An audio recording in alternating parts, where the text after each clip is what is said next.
কামারের দরজায় কেন আবার রং করতে হলো এবং গাছের ফলন বৃদ্ধিতে আমরা সাধারণত কি করে থাকি, আজকের ভিডিওতে আপনাদের সাথে শেয়ার করব। নমস্কার বন্ধুরা, আশা করি আপনারা সবাই ভালো আছেন আর আমিও ঈশ্বরের কৃপায় ভালোই আছি।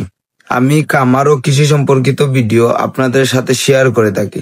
আশা করি আপনারা উপকৃত হয়ে থাকেন। আমাদের কামারের দরজার নিচের দিকে অনেকটা ক্ষয় হওয়া শুরু করে দিয়েছে।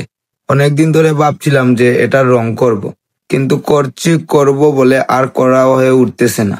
আমাদের মেশিন নষ্ট হওয়ার পর যখন সেটাতে রং করেছিলাম, তখন আমাদের লিটন কাকা বলেছিলেন যে এটা রং করব। তখন তিনি দরজার জন্য রং নিয়ে আসেন।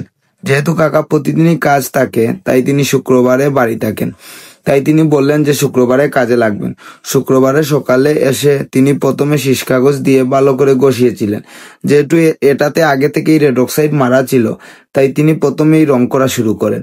রং করার সাথে সাথেই পাতের ভিতর থেকে পিঁপড়া বের হওয়া শুরু হয়, আর রং থাকার কারণে সেগুলো রঙের মাঝেই খাস সৃষ্টি করে দেয়। তাই কাকা বললেন যে এই রং শুকানোর পর আবার রং করবেন। হয়তো আপনারা ভিডিওতে ভালো করে বুঝতে পারবেন না, প্রায় 1.5 থেকে 2 ঘন্টা কাজের পর মোটামুটি একবারে রং করা শেষ করেন, আর দ্বিতীয়বারের রং পরে শুক্রবারে করবেন।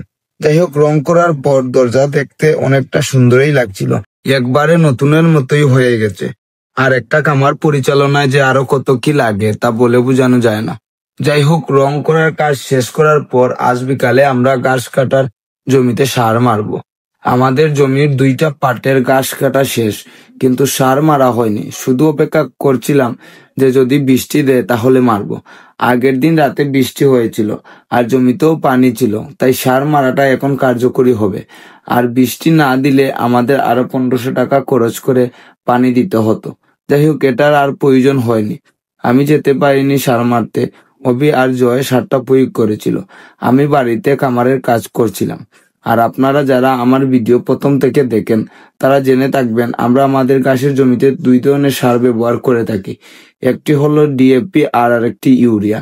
আর কি পরিমাণ প্রয়োগ করবেন, কখন প্রয়োগ করবেন, সেটা নিয়ে কিন্তু এই পেজে বিস্তারিত ভিডিও আছে, চাইলে দেখে নিতে পারেন। তাই এই ভিডিও আর বিস্তারিত বললাম না। আর বর্তমানে এই সময়টা একটু ঘাসের সংকট দেখা দেয় আমাদের, তাই এই সময়টা আমরা আমাদের গরুকে ঘাসের পরিমাণ একটু কমিয়ে দেই। যদিও এটা উচিত কাজ নয়, এতে গরুর মেগাজুলের পরিমাণ পর্যাপ্ত হয় না, কিন্তু কি আর করা, এই সময়টা একটু কষ্ট হয়ে যায়।